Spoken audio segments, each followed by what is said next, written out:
Jack. Yeah, she thought she was being devious. What she didn't know was that I had heard about all of this from someone she worked with who was disgusted by what was going on. I made my plans and prepared. Thankfully, I had time to deal with the rage and prepare for what was about to happen. It would all start tonight, right after dinner. Kayla. Tonight, then? My friend Mary asked. Yeah, I'm finally gonna do it. I'll wait after dinner, get him a beer, and then I'll tell you what happens, I replied. Just remember to be strong. He won't like it, but you have to stay strong. I'll remember that, just like we agreed. He doesn't have a choice. This is how it's gonna be, and if he really loves me, he'll let me do this for my happiness. That's right, just be prepared for him to yell and scream. He'll try to fight it, but eventually he'll come to his senses and accept the new reality. It's important that you stay calm but firm. Let him have a tantrum and then he'll realize that you're in charge. That's right. Besides, as far as he knows, this will only be temporary. Once he accepts it, he'll start to like it. Then it'll just keep going. Are you sure about all this? Jack can be very stubborn. Look, Kayla, Jack loves you more than anything in the world. Sure, he'll get angry, but when he calms down, he'll realize that he loves you so much that he'll do anything to make you happy. Even that. Okay, I think you're the expert. Trust me, it took me messing up 2 marriages to figure it all out, but I perfected the method on my 3rd marriage. You've met my current husband. He is now completely under my control. He even stands next to the bed when I fuck one of my bulls. I also sometimes have him clean me after I'm done. A month from now, another Jack will get in line as well. Then you can be assured of the security of your marriage to Jack, as well as the pleasure of several other men. I finished the day and went home to cook Jack his favorite dinner. When Jack came home, he greeted me with the words, "I love you," and kissed me on the cheek as usual. Despite my best efforts, I was still nervous. This was going to be a big step and change in our marriage, but it was all worth it. Mary had been telling me about her FLM, Feminine Marriage Ministry, for quite some time now. I have personally seen it work for her and her husband. He was really happy with how their marriage turned out. I'm sure Jack would love it too. The conversation over dinner was enjoyable. We told each other about the previous day and discussed some of the news of the day. It was a casual dinner for us. After dinner, I insisted that he grab a beer and go rest while I cleaned up. He resisted a little, wanting to help, but I told him it wasn't much and I could handle it. The leftovers were put away, the dishes were put in the dishwasher, and it was time. I poured myself a glass of wine, mentally prepared myself, and went into the living room for the confrontation. Jack, honey, we need to talk. I started. Sure, honey. About what? Okay, Jack. I realize this might be hard for you to accept right now, but it's something I really need to do. Please keep in mind that this is only temporary. Okay, so what do you need? If it's that important to you, of course I'll do what I can for your happiness. So far, he had taken it pretty well. He wasn't even bothered. That's good. So we've discussed having kids, and I'm almost ready to do that, but there are a couple other things I feel I need to do first. That should be a couple months at most, and then we can start working on having some kids. That's great, baby. So what are those things that you need to do? Here it is. I took a deep breath and braced myself for the fireworks. Well, Jack, I need to sow the last of the wild oat seeds. It will only be temporary, then I can settle down completely and be the best wife and mother to our children you could ever dream of. All right, my love. That sounds reasonable so far, but how are you going to sow those wild oats? Wow, he's really taking it well. I expected him to freak out. I'll be seeing other men for a while. We'll still make love on a regular basis, but I'll also have sex with some other guys to get it all out of my head. Keep in mind that it's only sex with other guys. You are the only one who gets my love. I will come back to you in a couple months and be your faithful wife again, and then we can start working on having the kids we've been planning. Well, Kayla, you don't seem to be asking my permission to do this, so I'm assuming you've already made up your mind. If that's the case, I'd just like to go on record as saying that I'm not in favor of it. If you're asking for my permission or consent, I'm not giving it. However, you're a grown woman with a mind of your own, so I won't stop you if it's something you really feel you need to do. Things were going better than I could have imagined. He didn't even raise his voice. It was all said in a very conversational manner. Mary must be right. Jack will accept the new role I'll be preparing him for. So, Kayla, how exactly is this going to work? Are you going to move in or do you expect me to move in? Are you going to bring them here to have sex? Are you going to go to their place or a hotel? Oh, well, I've decided that we're both going to keep living here. After all, we're married anyway, and like I said, we're going to keep making love. The other guys will just be sex. With you, I'll be making love. I would assume that I will go to them sometimes, but I will probably bring them here sometimes. In those cases, you'll have to sleep in the spare bedroom during those nights. I really don't see the need to pay for a hotel room since we could just come here. Okay. Again, let me reiterate that I am not in favor of this. However, I must insist that we not have sex while this is going on. I'm sorry, but it's for my own health. Since I have no idea who these people are or what their backgrounds are, I won't risk catching any STDs that they might pass on to you. Besides, once you're done and decide to come back to me, we'll need to wait until you've been tested and cleared of anything. Go have fun and don't worry about me. Well, Jack, can't say I'm not disappointed in this. After all, I love you and always enjoy our lovemaking, but I understand your concern. I guess I'll just have to live with it. That's great, honey. So when do you plan to start your little flings? Well, Mary and I have decided to go to a club and meet a couple guys from work tomorrow night. I'm not sure if it's going to happen, but I might bring one of them back for the night. Since you're not going to have sex with me while I'm doing it anyway, maybe it would be best if you just move into a spare room for the next couple months. Okay, Kayla. Don't worry about it. I'll take care of moving in by the time you get home tomorrow night, said Jack before going back to reading the paper. I just couldn't believe how mature he was about the whole thing. My heart soared. Sure, he weakly complained and refused to have sex with me, but he was completely accepting of everything. He wasn't even the least bit angry. Mary was definitely right. In 2 months, Jack would be under my thumb. Besides, I knew this lack of sex was only temporary. In a week or two, he'd be back in my bed. Then I would just use the vaginal wrench to get him to fully embrace his new role as my submissive little hubby. The next day, "Hi, Mary. It's Kayla." "Hey, girl. So how'd it go last night?" Oh my God. You wouldn't believe how mature Jack was about everything. I expected him to go nuclear, but he didn't even raise his voice. He was just so calm and accepting of it all. "Wow, that's great! I told you he'd comply. Do you think you'll be able to convince him to watch tonight?" I doubt it.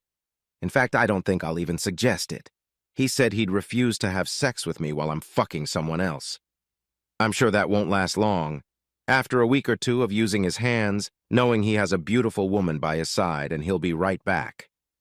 That could be a lot of fun. Since he refused to touch me, I just went ahead and made him move to the spare room. He's packing his things now. He promised me that he would completely move out of the owner's bedroom before I came home tonight. Ha ha ha. I love that you changed the name from master bedroom to master bedroom. I'm going to have to start doing that myself. Oh, definitely. Anyway, I should probably get ready. I'll meet you at the club. Okay. Bye-bye. Later that night, Jack had made pretty good progress on boxing up all the stuff from my bedroom. I wasn't sure why he really needed to pack when he could just carry armfuls of stuff down the hall, but he explained that it was better that way.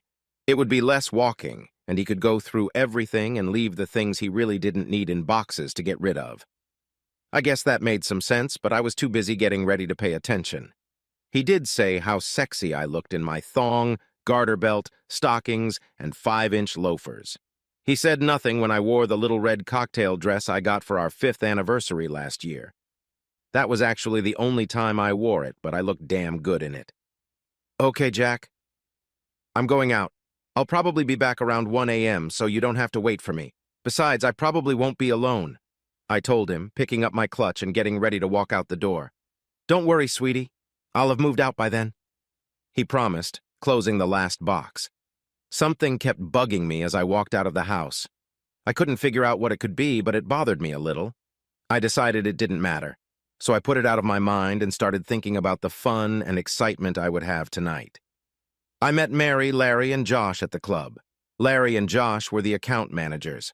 Both were very good-looking and, according to Mary and a couple of the other girls in the office, very well hung.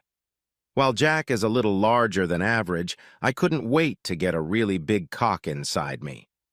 Presumably, not only were they big, but they knew how to use them to their fullest potential. So Jack had actually moved into the spare bedroom? Mary asked when our first order arrived.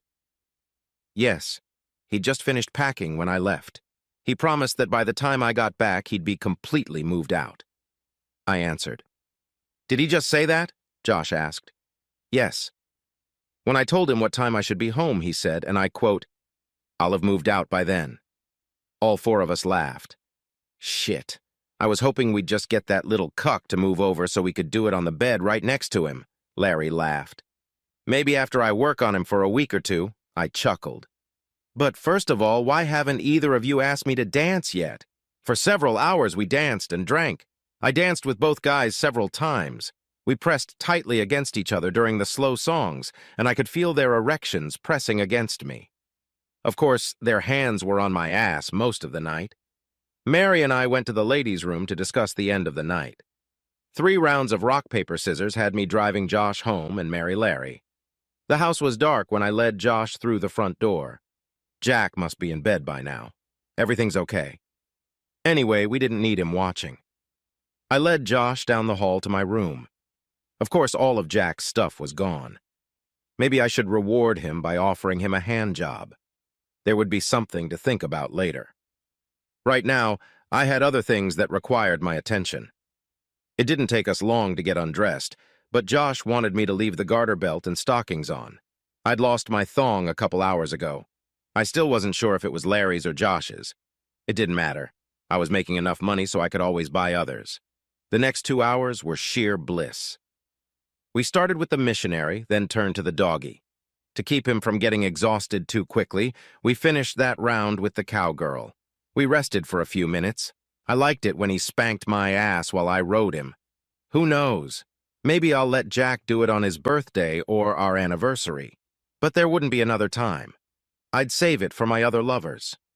We ended up doing it again in the shower before going to bed for the night, and again when we woke up the next morning. After that, Josh had to leave and go back to his wife and kids, so I put on my robe and went to get some coffee. I was a little disappointed that Jack hadn't made coffee yet. After all, it was past 9 o'clock. Usually he'd be up for an hour by now. I'll talk to him about it later. I mean, would it kill him to make me coffee and breakfast after I'd stayed up late? So much for the handiwork I was going to offer him as a reward for moving into the spare bedroom while I was gone. After eating my breakfast bagel, I went to the shower and got dressed. The hot water was just what I needed to soothe my sore muscles. I didn't have anything to do today, so I decided to wear my old shorts and a t-shirt. Since I was only going to be around Jack, I put on a functional bra and an old pair of regular panties. I had just finished pulling my hair into a ponytail when the phone rang. Hey, girlfriend, I saw it was Mary. Hey, sexy thing. So how was Josh last night? He was amazing. It was exactly as I thought it would be. Speaking of Jack, what was his reaction this morning? I don't know, I'm a little angry because he seems to be asleep.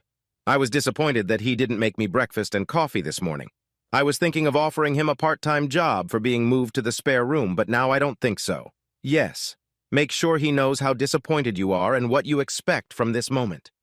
Continue to be aggressive with him, but make sure you give him small rewards when he does something good. This will give him incentive to try harder.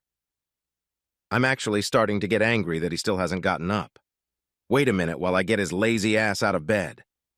I walked down the hall to the spare bedroom and pounded on the door, shouting his name. There was no response. I tried again. There was still no answer. Finally, I turned the knob and swung the door open. "Oh, fuck!" I exclaimed. "What's wrong?" Mary asked on the phone. "Jack isn't in the spare bedroom. His clothes aren't even in the closet." "Wait," I said, running through the house. "Shit, his truck is gone, as are all his tools." That little stirring in the back of my head was starting to take shape. "Oh, no," I gasped. "What? What is it?" Mary asked. "Jack's moved out." Now I understood what he was talking about. He never said he would move his stuff into the spare room. He only said he would move his stuff out of my room. Then he said he would move in before I returned. I thought he meant he would move out of my room, but he meant he would move out of the whole fucking house. Shit! I need to call him and find out where he's gone. No, this is wrong. It sends him a message of weakness. You have to stay strong. Don't contact him. Let him contact you. Trust me. Right now, he's just having a little tantrum. In a couple days, he'll come crawling back to you. This is actually a very good thing. Now you have a reason to punish him and make him beg to do something for you to let him come back. It speeds up the process. I bet you could even let Josh or Larry knock you up and make Jack raise the baby. Are you sure about that? I'm sure. Look what my husband does for me. Well, I have to admit, you've been right so far. Of course I am. Oh, and Larry wants to meet you in the supply closet at work for an hour on Monday. Can we really get away with that? Sure. At least half the girls are doing it. It's so bad, I have to do it on a schedule. I'll email you the meeting time. Just put it down as an appointment somewhere else. Don't worry about it. The boss never goes there, and everyone who needs something there knows to ask me before going to get something. We chatted for a while longer before hanging up. I'll admit I was nervous about Jack's move. Aside from what my actions might suggest, I really do love him and want to spend the rest of my life with him. Mary just made FLM sound so good, and it would allow me to try all sorts of different men. Of course, I will eventually give up on other men, but Jack will remain my faithful and obedient husband. Maybe in a few years I can make a deal with Jack to let me start tying him down if I stop fucking other guys. Obviously, that won't happen until I'm ready to give it up anyway, but he doesn't need to know that. Yeah, maybe I could use tying up as a condition of his return. I'd have to think about that. Anyway, I needed to recuperate after last night, and I had a long, hard day at work tomorrow. I had to laugh it off. I made a simple dinner, had a glass of wine, and went to bed. Friday morning. All week I hadn't heard from Jack. Mary convinced me that it wasn't that unexpected. She was sure I would hear from him soon. Besides, the longer he was away, the more conditions I could set for his return. This week I'd been meeting Larry, Josh, and a couple other cute guys in the pantry every day. I even had a double team of Larry and Josh scheduled for this afternoon. It was Friday morning. Larry, Josh, Mary, and I were chatting around the coffee machine during our break when we noticed a rather attractive young woman approaching. She was dressed very professionally. Kayla Adams, Mary Morgan, Josh Johnson, and Larry Jones? She asked in a sweet southern voice. We introduced ourselves. Then she handed each of us an envelope and quickly snapped a picture with a small digital camera. You've all been served, she said, turning and heading toward our boss's office. What's this? I shouted after her. Honey, they pay me to hand them out as a joke, not read them, she shouted over her shoulder. She entered the boss's office without knocking. She came out less than a minute later. Wishing you all a good day, she said cheerfully as she walked out of the building. We all opened our individual packets at the same time. A petition for dissolution of marriage. Holy shit. Reading on, the reason given was spousal cheating. I froze in shock. About that time, Josh and Larry's cell phones rang.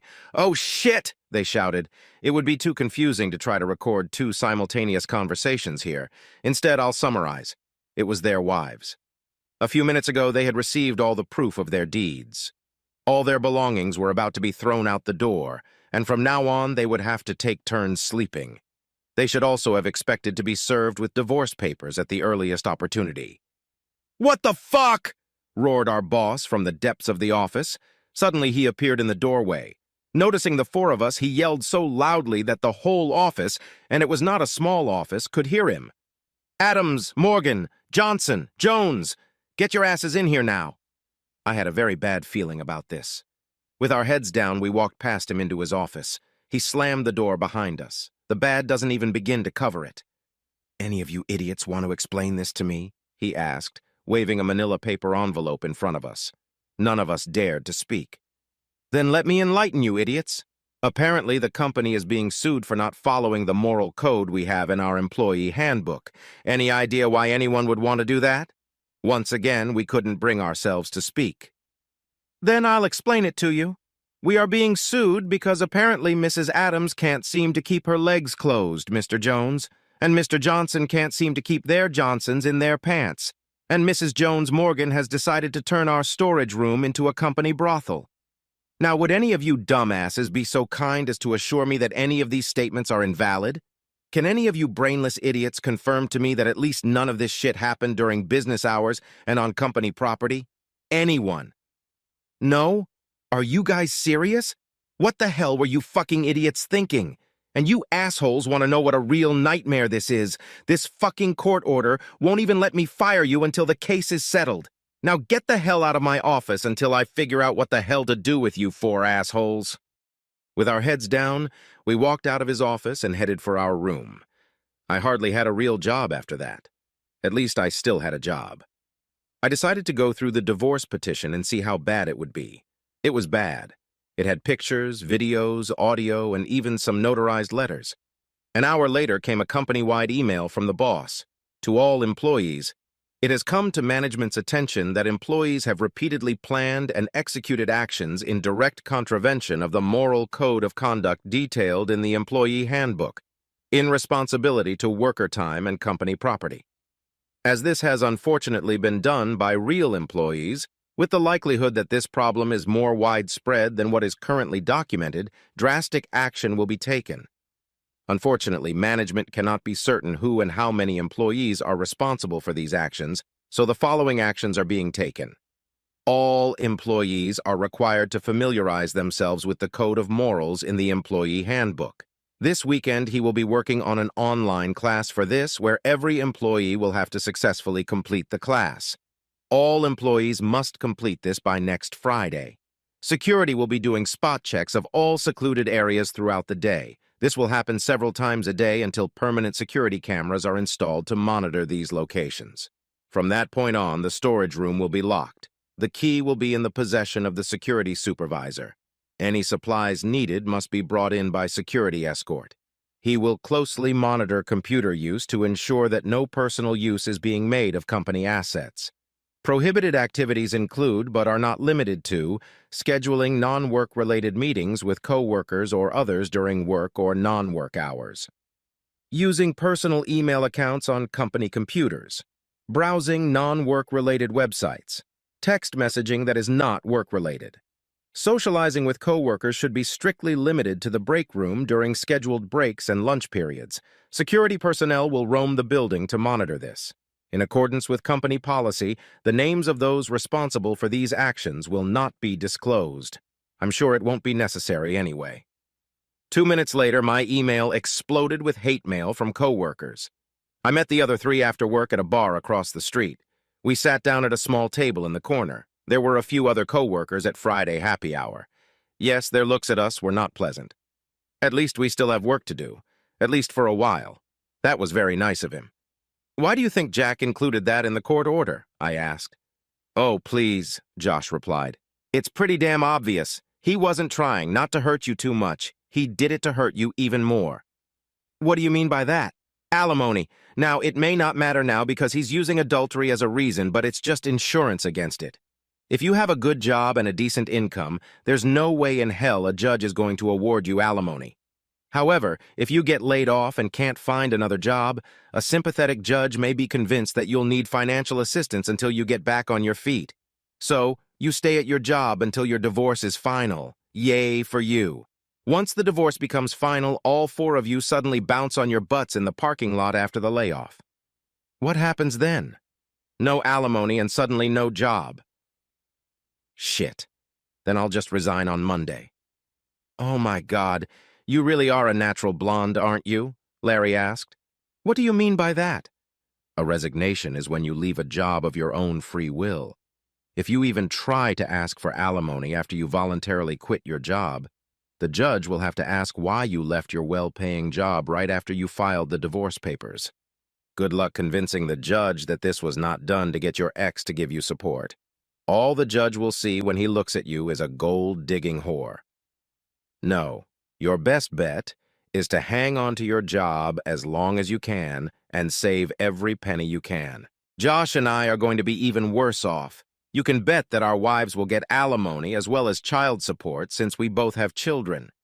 What do you think will happen when we are suddenly laid off and can't find another job that pays almost as much? Keep in mind that alimony and child support are based on income at the time of the divorce. Damn, this Fell-M thing sounded far from good right now. I realized I needed to talk to Jack and try to work things out. Sure, I wanted to help my friends, but I just couldn't lose my husband. What the hell was I thinking?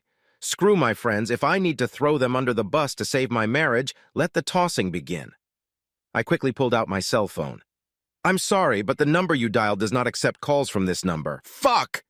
Mary, give me your phone. Why? Because Jack blocked my number. I need to talk to him and get this damn storm fixed. She handed me her phone and my three companions looked at me questioningly.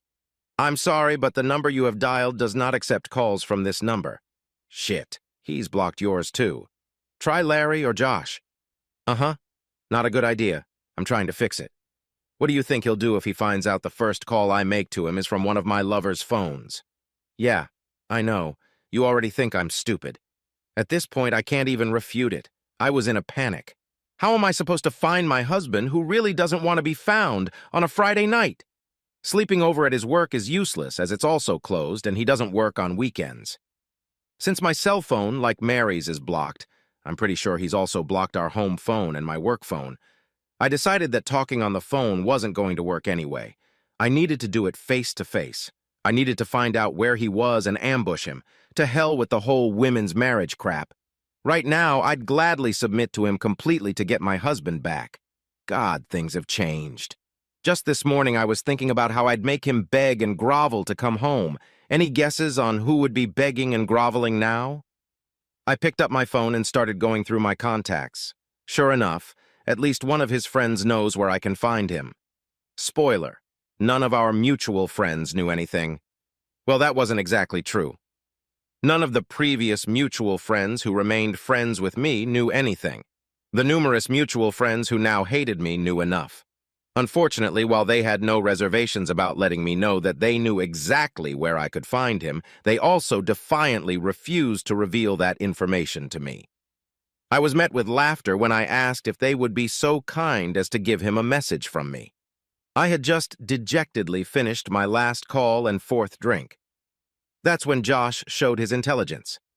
Yes, it was said sarcastically. Maybe it was just my mood at the time, or it could have just been the result of the differences between how a woman thinks and how a man thinks.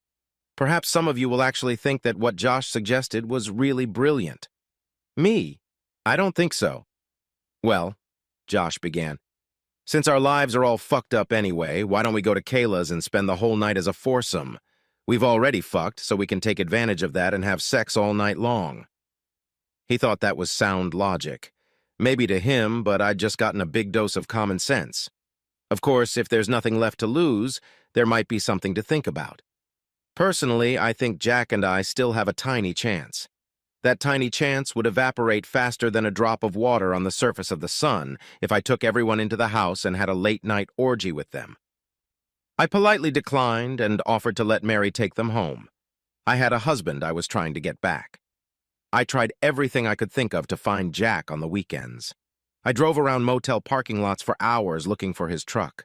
I drove past all of his friends' houses at different times to see if his truck was there. I even tried to follow his best friend when I saw him leaving his house, hoping he would go to where Jack was. It was all in vain. Monday morning, I camped across the street from his work. That morning, I saw everyone come in, but Jack never showed up. I waited another hour. Still nothing. Even though I was already late for work, I didn't care. Fuck it. They weren't going to fire me right now anyway, and I'd still get fired after the settlement. But that didn't matter. I got out of the car and headed for the office. I saw that the door to Jack's office was closed, so I asked the receptionist if Jack was here. She told me he was gone for 2 weeks. Shit. The boss threw me an angry look when I walked in 2 hours late. I didn't care. All the phones I could have used are blocked. His friends refuse to help. I can't even get a message to him at work. I have no idea where he is, so I can't show up on his doorstep. Mail is not an option because I have no idea where to send it. What are my options? Email? He always checks email. I just have to hope he doesn't block my emails. There's nothing wrong with trying. Jack, I have no excuse, so I won't waste our time trying to give you one. I'll just say that I've somehow contracted the disease of fools. I don't blame Mary for it because I was the one who made the decision, but I just thought it was so wonderful to hear her talk about women's marriage. I have no idea what made me think there was the slightest chance you'd accept it anyway. Yeah, I should have known better. I'm really sorry you had to metaphorically hit me over the head to wake me up. I'm awake now. I need you to know that I am deeply embarrassed and regret my actions. I realize you won't accept that anyway. Jack, Despite my recent actions, I truly love you with my whole being. Don't think for a second that you did anything wrong. It was just me being an incredible idiot and selfish. Jack, my love, even though I don't deserve it, I beg you to forgive me. I need you to let me come back, and I'm willing to give you anything to make that happen. I saw how foolish it was of me to try to create FLM, but I would be thrilled to be a part of MLF. Yes, Jack. I'm giving you my soul, and you're just giving me orders. I will literally do anything you want me to do to get back to where I belong. With you. Yeah, I know the definition of the word anything. Please, Jack, I'm offering you anything. You know I've never had the slightest interest in women, and yet I'll eat your cream pie out of another woman for you. I'll serve you and any of your friends at a Super Bowl party wearing only a garter belt, stockings, and high heels if it brings me back to you. You want to take me in the ass? Just tell me to bend over the nearest chair, regardless of who else is watching. Would it help to spank my ass with a leather belt? Just tell me when and where. I'll even bring you the belt. Since you have absolutely no reason to trust me, I'll gladly put on the chastity belt and give you the keys. Since it was already a condition of my return to you, I've already had my blood drawn for an STD test. The results should be back in a couple days. Just tell me where to send the results, and I'll get them to you. Jack, I know that no matter what happens, you're the best person I've ever known. I know you could never bring yourself to hurt me, even though I probably deserve it. I accept it all. I'm not asking you to forget or at least trust me again. All I'm asking for is the opportunity to be yours in any capacity you desire. I ask for nothing more than to come back to you. Forever. Even if I have to agree to a divorce or watch you have sex with other women to do it. I pray it doesn't happen, but I realize it's not my decision. I am the one at fault, and I recognize that you might want to even the score. Goosey, all that crap. What about Mary, Larry, Josh, and the lawsuit against my company? Mary manipulated me into agreeing to this plan. Josh and Larry took advantage of that. As you know, I will be fired as soon as the lawsuit against the company is settled. It's all our fault. Do what you want with them. I'll even help if you want me to. After all, I am your willing slave from now on. Your loving slave, Kayla. Epilogue. Thankfully, Jack hasn't blocked my email yet. What's even more surprising is that he actually read it. No, he didn't take my word for it. After all, I'd already broken the biggest vow I'd ever made. You know, the one about leaving everyone else behind. Since I'd broken that promise, what could make him think I wouldn't break any other promises? All I could do was prove it to him one action at a time. It had been 2 years since I'd sent that letter. Josh and Larry had been pretty well raped in their divorces. All 4 of us were fired the day after the lawsuit against the company was settled.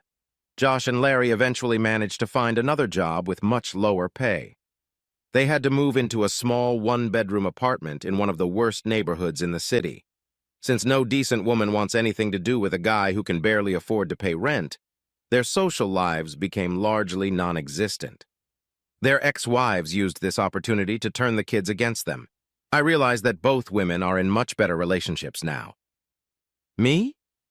Right now, I'm kneeling naked beside the bed, wearing a chastity belt while Jack finishes. This is my penance. I put all this in a letter? Yes, Jack wanted to test me and see if I would honor those words or not. If I want him back, I really don't have much choice. It was a pretty rough 6 months, but eventually he backed off a bit. He still makes me do it sometimes, like now, but it's gotten better now. He only brings other women home once every 2 months now. After I was fired, I stopped working. Jack got a promotion and earns enough that we get along just fine without my income. I stay home most of the time and take care of the kids and the house. We have 2-year-old twins. I'm naked most of the time, although Jack recently said that I need to start wearing clothes at home soon. The kids are getting old enough that it feels weird otherwise. But right now, I only wear clothes when I leave the house or when we have guests. I still open the door naked for deliveries. I had laser hair removal, so now I have a permanent landing strip over my pussy. This makes it impossible to hide my Jack tattoo tattooed on the right side of the band and Jack tattooed on the left side. Every week, Jack also updates the 5 red stripes on my ass with a leather strap. Right after the 5th stroke, he pulls out my plug and has me in my ass as I lean over the couch. I'm not perfect. Sometimes there are more stripes on my ass or on my chest when I fuck up, but I really enjoy it. Who knew the sting of a strap-on would cause a bog? Mary? Well, she's still married. Sure, she was fired too, but no one really expected her to actually suffer any serious consequences. Her husband was completely under her thumb. She would just find another job and life would go on for her. Oh well, life isn't always fair. Yes, it is. Turns out Harold wasn't the submissive loser everyone thought he was. Once he got all the evidence, he got angry. I thought I'd had a rough 6 months, but that was a picnic compared to hers. Then, deciding he had punished her enough, he handed her the divorce papers. While he put Mary through hell, he quietly liquidated all of their assets and secured them. He gave her the house, after refinancing it and taking all the equity, and then disappeared. She lost the house and all the money was gone. She found another job, but only for half the salary she used to get. She has a reputation, too, but she's not dating right now. She has another month of antibiotics ahead of her. You're probably wondering why I put up with this or laughing at how I got what I deserved. If you're mad because Jack didn't leave me out in the cold, I thank God every day that he didn't, even though I deserved it. I put up with it because I just can't imagine not having the love of my life with me. Sure, Jack whips and humiliates me, but he still loves me. He has other women, but never without me. I can leave whenever I want, and Jack showed me papers where he would be perfectly fair in the divorce. I turned down the offer. He is a wonderful father, lover, and husband. I don't need anything else. I got so caught up in the thought of women's marriage that I lost sight of what was really important. Instead of being happy in an equal relationship, I now became subservient to my husband. It wasn't supposed to happen, but I'm content.